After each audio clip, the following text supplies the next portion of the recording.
Hello learners, welcome to my channel home science learners. I am doctor Swati Agrawal. आज आपके लिए मैं यूपीएससी 2021 का सॉल्व पेपर लेकर आई हूँ। ये आपका सब्जेक्ट का सॉल्व पेपर है। इसके पहले हम इसके जीके के क्वेश्चन सॉल्व कर चुके हैं। इस पेपर में आपके 100 क्वेश्चन आते हैं, 30 क्वेश्चन आपके जीए के एंड 70 क्वेश्चंस आपके सब्जेक्ट्स रिलेटेड होते हैं। तो जीके के क्वेश्चन हम सॉल्व कर चुके हैं। डिस्क्रिप्शन में जाके आप उसका लिंक देख सकते हो। सो आज हम सभी के क्वेश्चन सॉल्व करते हैं। आज हम इसको 35 क्वेश्चन सॉल्व करेंगे। इस सीरीज को हम 2 पार्ट में सॉल्व करेंगे। आज हम 35 क्वेश्चन सॉल्व करते हैं। सो स्टार्ट करते हैं। क्वेश्चन नंबर 1 है आपका, which of the following statements are correct. यहाँ पे आपको 3 स्टेटमेंट दिए हुए हैं, आपको बताना है कोड्स के थ्रू कौन से स्टेटमेंट्स करेक्ट हैं। So statement first is self service is a formal style of service. Second, it is an arrangement which requires customers to come to counter to serve themselves. Third, it may be buffet style or cafeteria. तो first आपका statement क्या है? Self service is a formal style. तो self service तो formal service हो ही नहीं सकती है ना, इनफॉर्मल सर्विस होती है। तो आपका स्टेटमेंट 1 इनकरेक्ट है। Statement 2, it is an arrangement which requires customer to come to counter to serve them. इसमें क्या होता है? सेल्फ सर्विस में क्या है? कस्टमर आता है काउंटर पे ना, तो करेक्ट हो गया। ये बफे भी हो सकती है, कैफेटेरिया भी हो सकता है। तो second and third is correct. तो आपका ऑप्शन क्या जा रहा है? Option B, second and third is correct. तो आंसर आपका क्या होगा? Answer will be B. Next question number 2, which of the following statement is are correct. इसमें भी आपको 2 स्टेटमेंट दिए, आपको बताना है कि कौन सा करेक्ट है। दोनों करेक्ट है। यहाँ क्या है कोड के थ्रू। तो स्टेटमेंट 1 आपका है, hygiene and sanitation play a role in promoting and protecting health and well being of people for whom food is prepared. तो ये भी आपका सही है। हेल्थ, हाइजीन एंड सैनिटेशन क्या कर रहा है? Play a role in promoting and protecting health and well being of people for whom food is prepared. तो ये करेक्ट है आपका।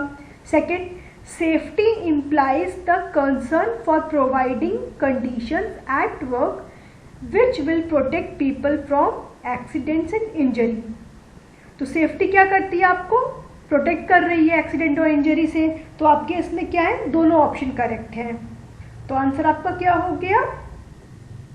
सी, बोथ 1 एंड 2 दोनों ऑप्शन हमारे इसमें सही है। हाइजीन और सैनिटेशन भी हमें हेल्थ प्रोटेक्ट करता है और सेफ्टी भी हमें प्रोटेक्ट कर रहा है एक्सीडेंट और इंजरी से। तो आपका दोनों स्टेटमेंट करेक्ट है। Next, which of the following are characteristics of a commissary food service system. Commissary food service system के क्या कैरेक्टरिस्टिक्स हैं? तो फर्स्ट है, centralize purchasing is done for all service units. Second, food is transported to satellite service units.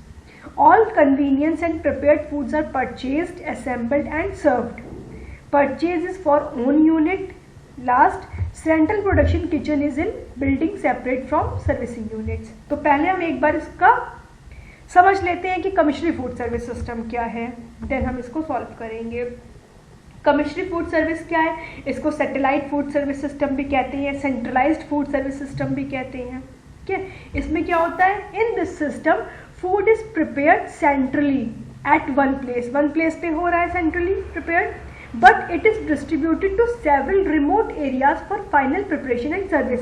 फिर ये several level पे area पे जा रहा है फाइनल प्रिपरेशन के लिए, सर्विस के लिए। तो ये सैटेलाइट्स में जा रहा है डिफरेंट। एक सेंट्रलाइज्ड हमने इसकी कुकिंग हुई और फिर वो सैटेलाइट एरिया में जा रहा है।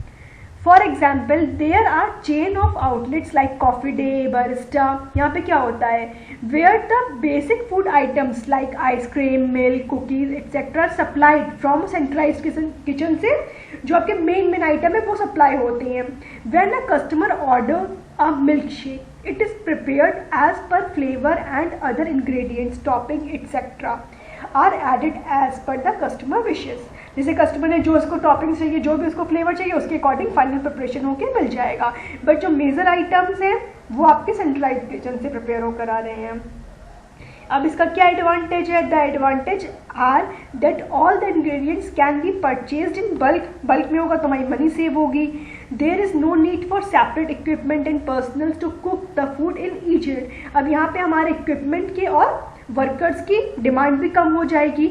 हर यूनिट में हमें नहीं चाहिए, हमें लिमिटेड वर्कर्स चाहिए.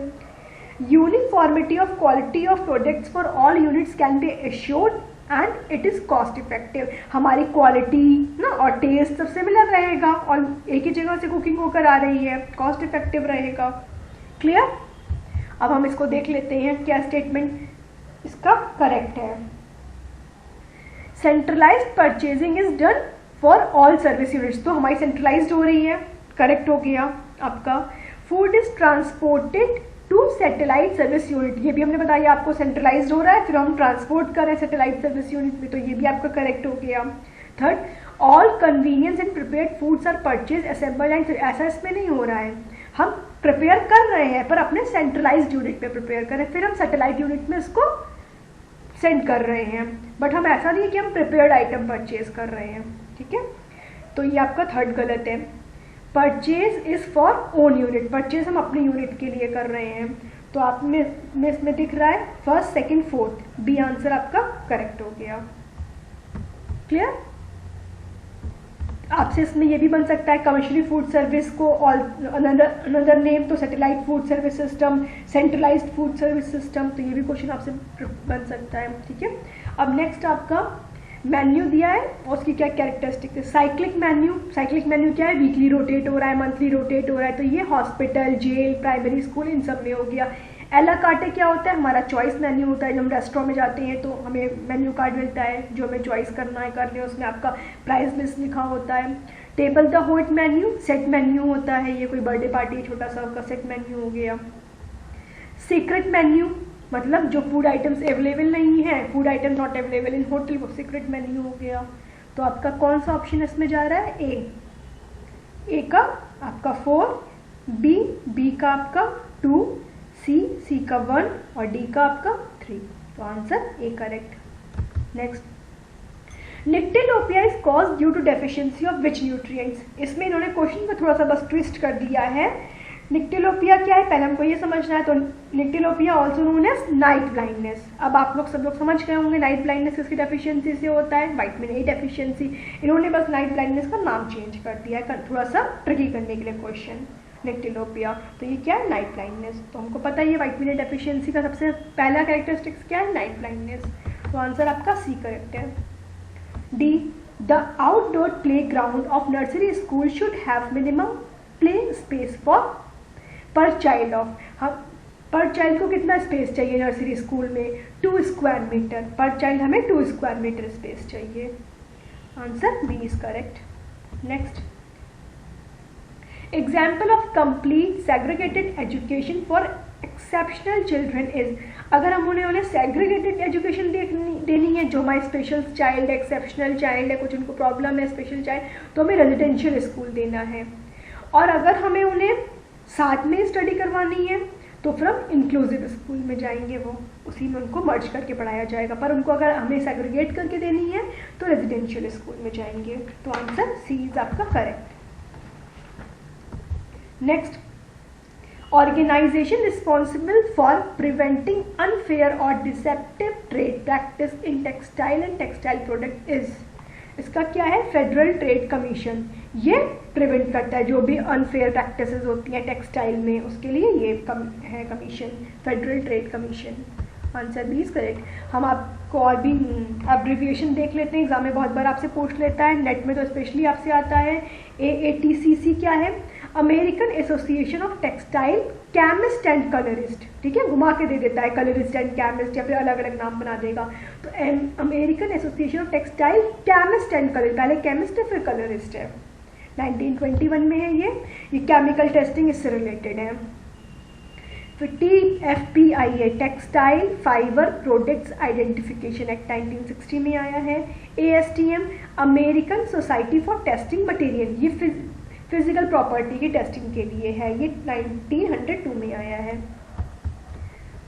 सस्मीरा SASMIRA synthetic and art silk mills and research association, ये भी कई बार एग्जाम में आता है। FTC federal trade commission, GOTS global organic textile standard, ये इस बार आपके नेट में आया हुआ था। GOTS का full form global organic textile standard, ठीक है, तो इसको आप नोट डाउन कर लीजिएगा।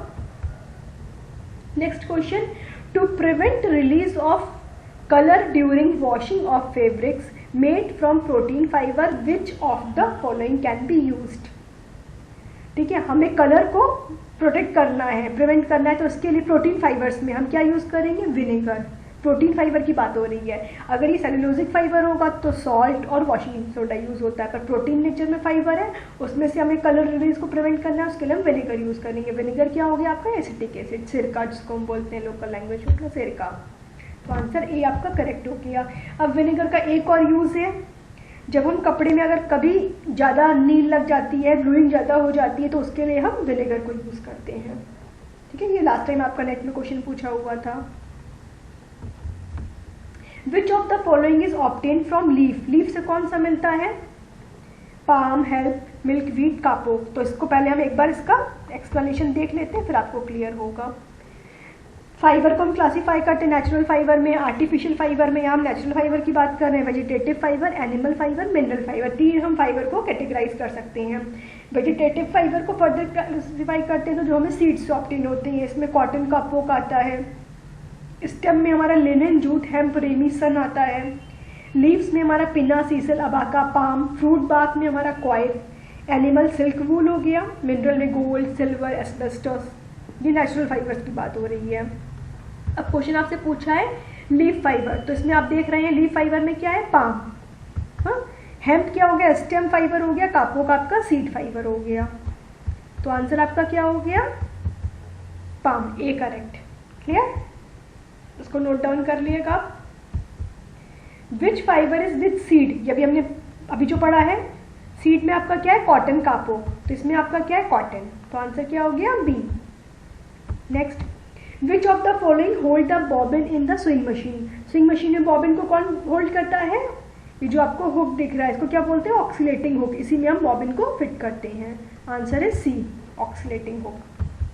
Sulphur dyes are mainly use for dyeing cellulosic fibre, ये आपसे काफी बार क्वेश्चन पूछा जाता है, नेट में भी आता है, आपसे कॉम्पिटेटिव एग्जाम्स में भी आता है। Answer is B. Hydrogen peroxide, potassium permanganate and sodium perborate, ये सब क्या है? ब्लीचिंग एजेंट्स हैं। Answer is A. Next, the satisfaction which the person derives from the use of their money and the real income is known as, हमें अपनी money, real income के use से क्या सेटिस्फैक्शन होता है, उसको कौन से इनकम बोलते हैं? साइकिक इनकम ना, जो हम अपनी मनी यूज करें उससे जो हमें सेटिस्फैक्शन होता है, इसको साइकिक इनकम। तो answer is C. What is the full form of NCSB, NCSB का फुल फॉर्म क्या है? Non corporate small business. तो answer is B is correct. Next, हमें लाइंस को मैच करना है, किस लाइन का क्या मीनिंग है?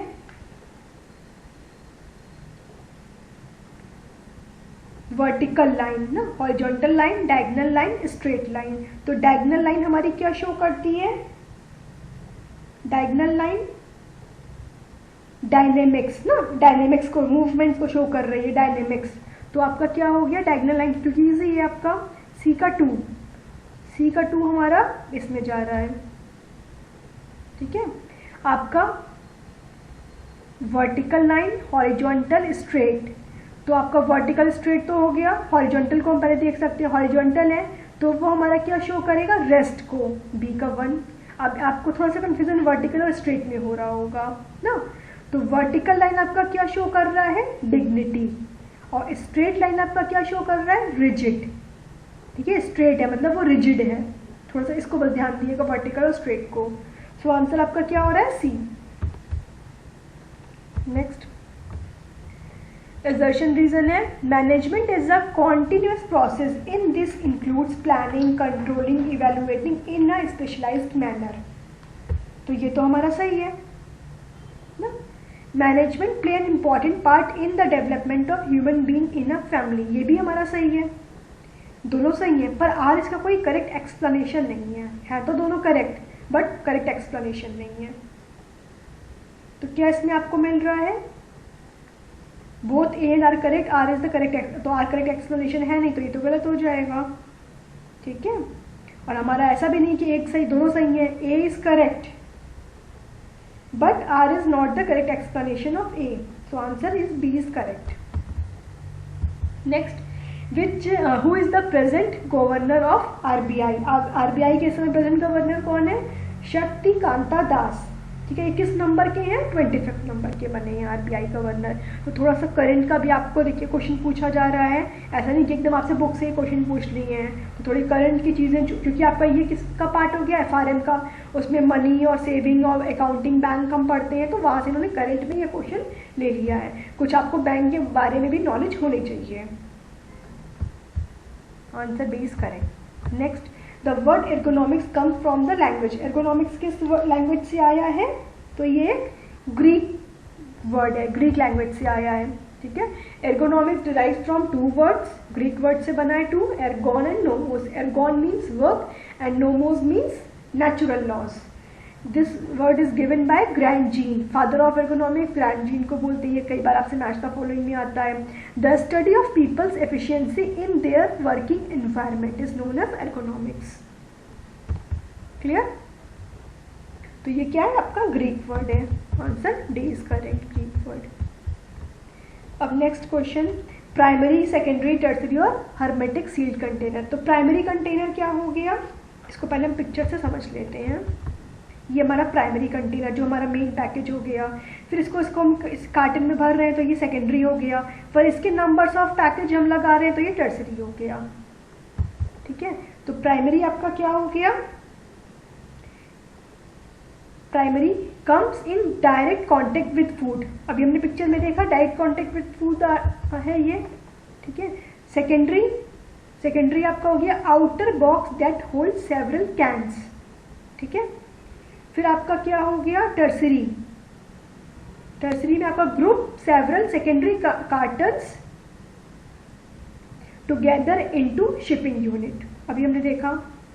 फिर लास्ट आपका डी, हर्मेटिक सील्ड कंटेनर। इसका क्या है? Essential for vacuum and pressure packing. ये वैक्यूम और प्रेशर पैकिंग के लिए यूज होता है हर्मेटिक सील्ड कंटेनर ना। ये आपका क्या हो गया? डायरेक्ट फूड के कांटेक्ट में हो गया, ये आपका डायरेक्ट फूड के कांटेक्ट में हो गया। फिर आपका सेकेंडरी क्या हो गया? Outer box that hold several cans. ही देखो आउटर बॉक्स है जो होल्ड सेवरल कैंस में हो गया पैकेट जो भी है। फिर टर्सरी हो गया, tertiary several secondary cottons together into shipping unit. ठीक है, और ये फोर्थ वाला आपका क्या हो गया? Hermetic sealed. ये आपका हो गया, ये हमको चाहिए वैक्यूम और प्रेशर पैकिंग के लिए। आंसर आपका D is correct. Next, to bring fullness in cloth use. हम फुलनेस के लिए क्या क्या यूज करते हैं? स्मोकिंग करते हैं, हनी कॉम्ब करते हैं, प्लीट्स करते हैं। डार्ट्स हमको फिटिंग के लिए चाहिए रहता है। तो फर्स्ट सेकंड एंड फोर्थ किस में आ रहा है? सी में। तो आपका आंसर इसका C correct. Next, the correct sequence of cloth weaving is. सबसे पहले क्या करते हैं हम? शेडिंग ना, हम शेड बनाते हैं हार्नेस से, फिर हम शटल उसके अंदर मूव करके एक पिक बनाती है, फिर बीटिंग करते हैं, फिर हम उसको लेटिंग ऑफ कर लेते हैं, वाप बीम में उसको हम लपेट लेते हैं कपड़े को। तो shedding, picking, beating, taking up and letting off. Answer B is correct. इसका मैं आपको फुल वीडियो भी बना दूंगी इन सब टॉपिक्स पे, वो भी आप देख सकते हो। अब यहाँ पे कुछ इन्होंने क्लोथ्स दिए हैं, उसको हम देखते हैं। वीविंग है, कौन से क्लोथ्स उसके लिए हैं? जेकार्ड वीव में क्या होता है? हमारा ब्रोकेट तैयार होता है जेकार्ड से। साटिन, सटिन और पाइल से हमारा कॉर्ड्रॉय ना, पाइल में कॉर्ड्रॉय वाला तैयार होता है। साटिन और सटिन, इसमें थोड़ा सा बच्चों को कंफ्यूजन होता है। एक में क्या होता है? वाप के ऊपर रहते हैं, एक में वेफ्ट के ऊपर रहते हैं।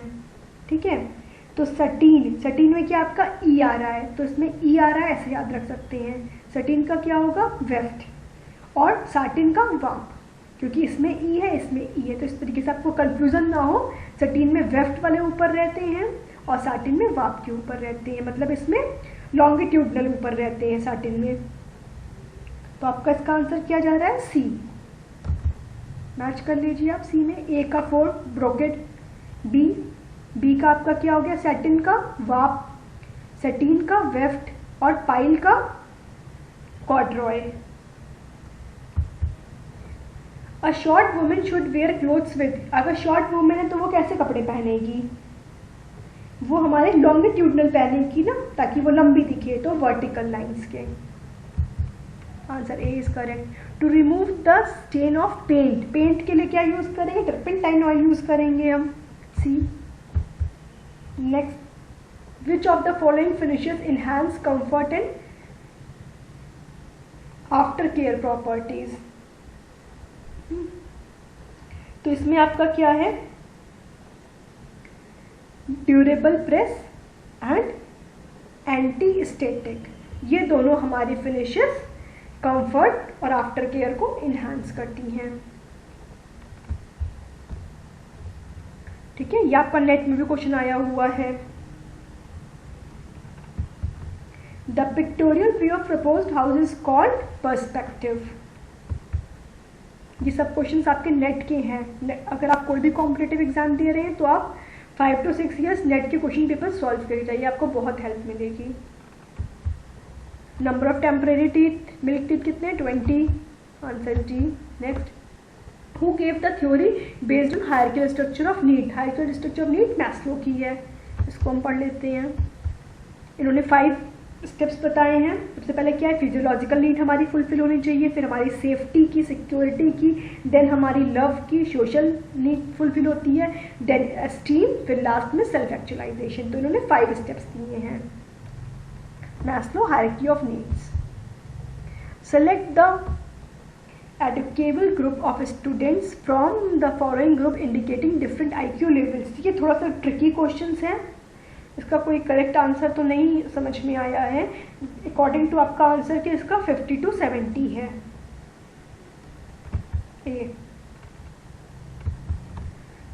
Next question, the number of play activities decreases with age. Correct, हम जैसे जैसे बड़े होते जाते हैं हमारी प्लेस की एक्टिविटी कम, खेलना हमारा कम होता जाता है। Devote time to day dreaming, a form of play that requires minimum expenditure of energy. अगर हम डे ड्रीमिंग करें तो हमारी एनर्जी तो नहीं लग रही है, एक टाइप का प्ले भी हो गया और हमारी एनर्जी नहीं लग रही है, ये भी हमारा सही है।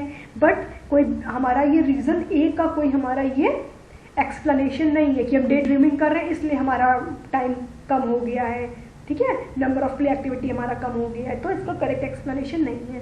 तो आंसर आपका B is correct. Both are correct but R is not the correct explanation of A. Arrange the sequence of development of language in children. इसको पहले हम देख लेते हैं, लैंग्वेज डेवलपमेंट के स्टेजेस। सबसे पहले क्या होता है? क्राइंग, ये हमारा एट बर्थ स्टार्ट हो जाता है, फिर कूइंग 6 वीक्स में डेवलप होता है। क्राइंग, कूइंग, बैबलिंग, बैबलिंग बा मा पा ऐसे वर्ड्स बच्चे बोलते हैं, बैबल करते हैं, तो 6 मंथ्स में स्टार्ट होता है ये। फिर होलोफ्रास्टिक मतलब 1 वर्ड, ये 1 to 1.5 ईयर्स में स्टार्ट होता है। फिर 2 वर्ड्स स्टार्ट होते हैं। फिर सेंटेंस मेकिंग आता है तो उसको टेलीग्राफिक बोलते हैं, ये 1.5 से 2 साल में स्टार्ट हो रहा है। फिर आया early complex sentence, complex sentences, फिर लिंग्विस्टिक इंस्टीट्यूशन। तो ये लास्ट की 3 आपके लैंग्वेज डेवलपमेंट के लिए बहुत इंपॉर्टेंट है, ये अर्ली चाइल्डहुड में होती हैं। अब आपसे क्वेश्चन में पूछा हुआ है arrange in sequence the development of language. सबसे पहले क्या हमारा आया था इसके अकॉर्डिंग? पहले crying, cooing, babbling, crying, cooing, होलोफ्रास्टिक। तो इसमें क्राइंग, कूइंग, बैबलिंग नहीं दिया है, सबसे पहले आपको क्या दिया है? होलोफ्रास्टिक ना, होलोफ्रास्टिक। फिर आपका क्या आया है? टेलीग्राफिक ना, मतलब सेंटेंस मेकिंग टेलीग्राफिक हो गया। फिर आपका आया है अर्ली कॉम्प्लेक्स सेंटेंस, फिर कॉम्प्लेक्स, फिर लिंग्विस्टिक इंस्टीट्यूशन। तो आपका आंसर ए इज करेक्ट। आप इसको नोट डाउन करके लर्न कर लिएगा। अब ये the protection of children from sexual offences act was accepted in. अब ये किस ईयर में स्टार्ट हुआ है आपका act? Child from sexual offences, ये आपका आया है 2012 में। 12 और 13 बच्चे कंफ्यूज होते हैं। 13 में कौन सा आया है? The sexual harassment of women at work place. ठीक है, ये 13 चिल्ड्रन के लिए आया है 12 में, और वुमेन के लिए वर्क प्लेस में आया है 13 में। सो आंसर आपका D is correct. Next, which was the first country to give women the right to vote on a national level? किस कंट्री ने दिया इसमें पहले? New Zealand. Answer C is correct. तो आपके हायर एजुकेशन के ये फर्स्ट पार्ट में 35 क्वेश्चन सॉल्व करें आज। अब नेक्स्ट पार्ट में हम इसके 35 क्वेश्चन और सॉल्व करके इस क्वेश्चन पेपर को कंप्लीट करेंगे। अगर आपको वीडियो अच्छा लग रहा है तो आप चैनल को लाइक करिए, अपने फ्रेंड्स के संग भी शेयर करिए, उनको भी बेनिफिट मिले। और अगर आपने चैनल को अब तक सब्सक्राइब नहीं किया है, सब्सक्राइब करके बेल आइकन को प्रेस कर दीजिए ताकि आपको आने वाली चैनल का नोटिफिकेशन मिलता रहे। तो जल्दी मिलते हैं इसके सेकंड पार्ट के साथ। Till then bye bye.